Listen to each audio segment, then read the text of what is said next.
you know if Department of Corrections is looking at changing the rule where if you're already working in prison ministry, that you can't have contact with those prisoners once they come out? No, I don't know. That would be helpful. Yeah. For example, we think one of our guys fell through the cracks. In Gardere, we have this coalition that we're talking about with behavioral health, the churches, and so forth. And we had information from one of the ministers that one of the guys was getting out in February. We got this in December. I was perfectly happy to go and talk to him or to contact him, but I'm already doing prison ministry, so I fall into that loophole where I can't, you know, have contact inside the prison and outside the prison.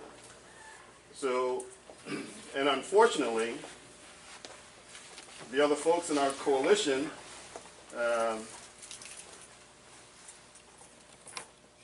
they didn't contact him either. Whatever reason it is, I don't know, but they didn't contact him either. So we think he fell through the cracks. We think he got out in February. We're mid-February. We don't know where he is. So if we can change that rule so that the people that are already committed to doing prison ministry and are there, we know that they have a vested interest. We know that they want to be involved. Let us do the work when they come out also. Sounds like a very important point, and I would say that the way that this should work is that when you have your coalition meetings, which are educational, you know, big event, perhaps quarterly, that may be a time to talk about that kind of stuff broadly, but more specifically, you want to make sure that's on the agenda of the steering team. Steering team meeting should be open, there should be time for some comment, and that needs to be on their list, not perhaps to signify a desire to change statewide policy, but to begin with, we want to do something that's going to assist our community. Let's try this out.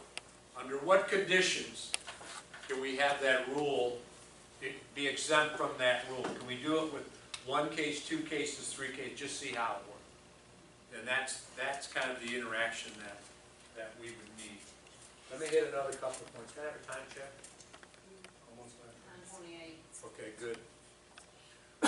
So when you take that transition from prison to community initiative and you move it forward 5 years, you end up being able to increase the detail within that 3 phases and 7 decision points.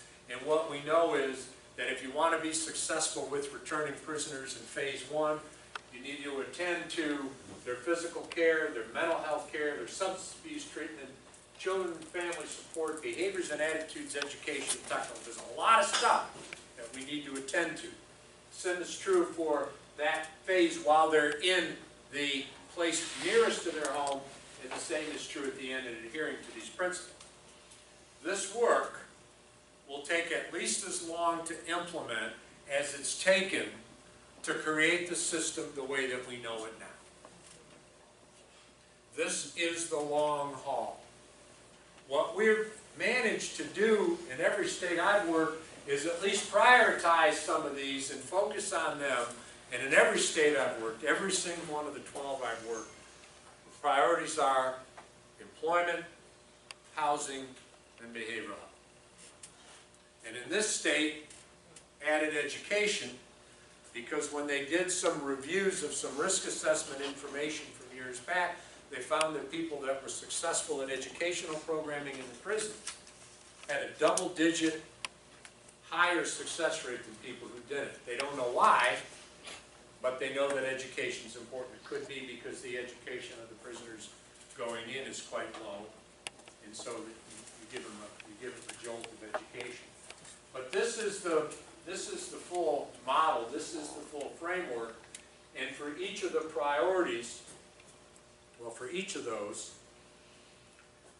there's a great deal of information. See the size of this? This is a 90-page guidebook that assists local jurisdictions in looking at what the research tells us about each of those particular points about 2 things. 1, how do you improve individualized case plans?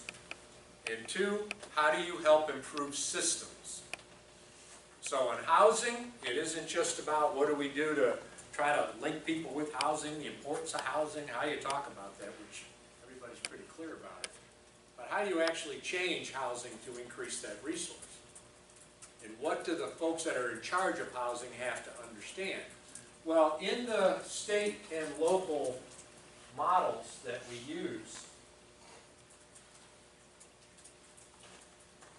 this is the state organizational structure. This guidebook is what they've been working from for the past 3 years to put the framework together. It's also the guidebook that is worked with locally.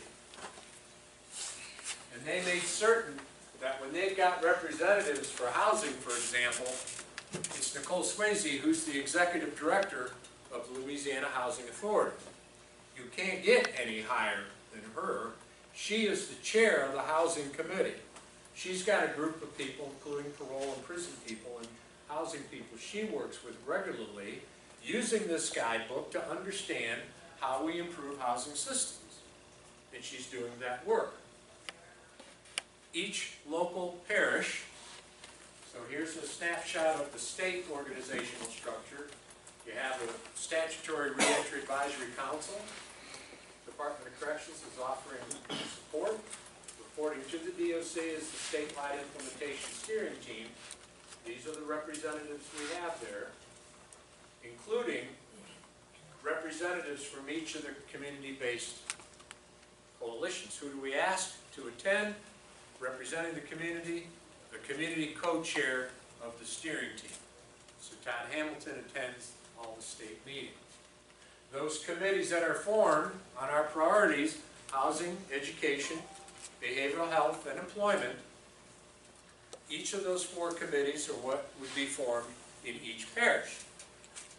St. Tammany formed the committees, did the work, state was meeting, doing the work. We had this great engagement, probably one of the best sessions we've had, where I asked the state committees to go to St. Tammany and meet with the local committees and set up a room with the state and the local housing, state and the local employment, etc., and they shared their notes and their information.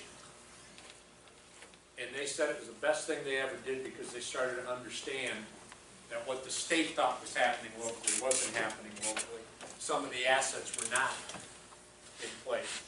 And they heard a larger litany of some of the barriers and the gaps.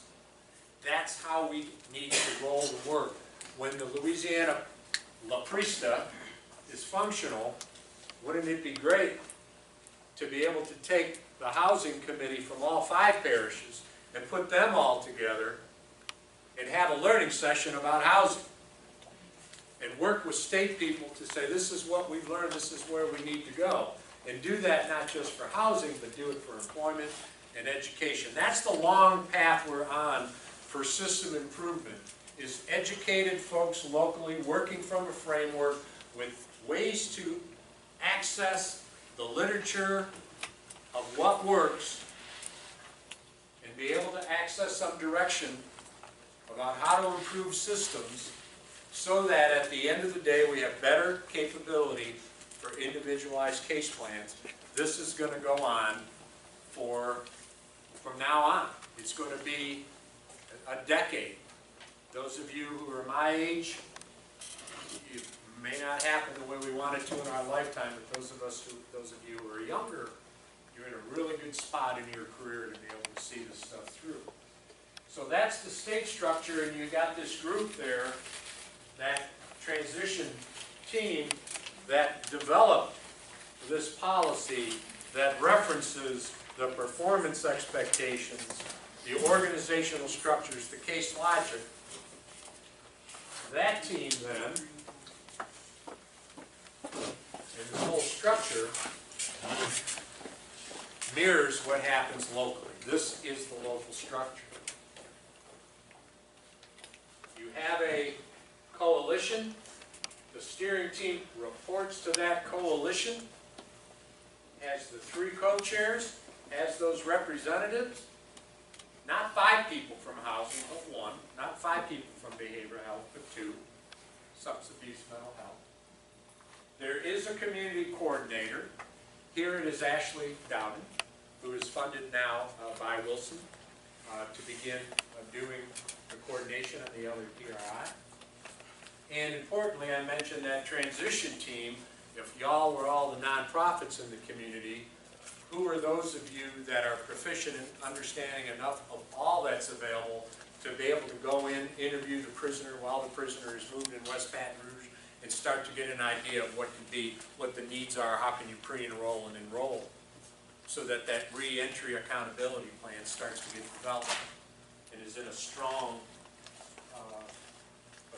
draft form, or a strong form, not draft, a strong form before their release. So the state structure mirrors